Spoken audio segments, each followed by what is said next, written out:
حضرت عدی بن حاتم رضی اللہ تعالی عنہ کہتے ہیں کہ میں رسول اللہ صلی اللہ علیہ وسلم کی مجلس میں بیٹھا تھا، ایک شخص آیا، اس نے آ کر اپنے فقر کی شکایت کی، دوسرا آیا، اس نے آ کر یہ ذکر کیا کہ ہمیں راستوں میں امن نہیں ہے، خوف رہتا ہے، کفار ہمیں لوٹ لیتے ہیں۔ آپ صلی اللہ علیہ وسلم نے حضرت عدی بن حاتم کو کہا کہ اے عدی، وہ وقت آئے گا کہ تو دیکھے گا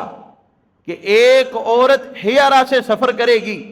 اور اکیلی اور تنے تنہا آئے گی، بیت اللہ میں پہنچے گی، بیت اللہ کا طواف کرے گی اور اس کو اللہ کے سوا کسی اور کا ڈر نہیں ہوگا، کوئی مخلوق، کوئی جاندار اس کو نقصان نہیں پہنچا سکے گا۔ اور عدی بن حاتم کہتے ہیں کہ وہ وقت آیا اور میں نے دیکھا کہ مسلمانوں پر اتنا اطمینان تھا، اتنا سکون تھا اور اتنا امن تھا کہ کوئی بھی شک کسی کے دل میں کسی کافر کا کوئی خوف نہیں تھا۔ اللہ سبحانہ و تعالی جب اپنے بندوں کے دلوں کو ٹٹولتا ہے، ان کو ان کے ایمان پر آزماتا ہے، پھر رب ذوالجلال ایسے ان کو زمین کی حکومتیں عطا کرتا ہے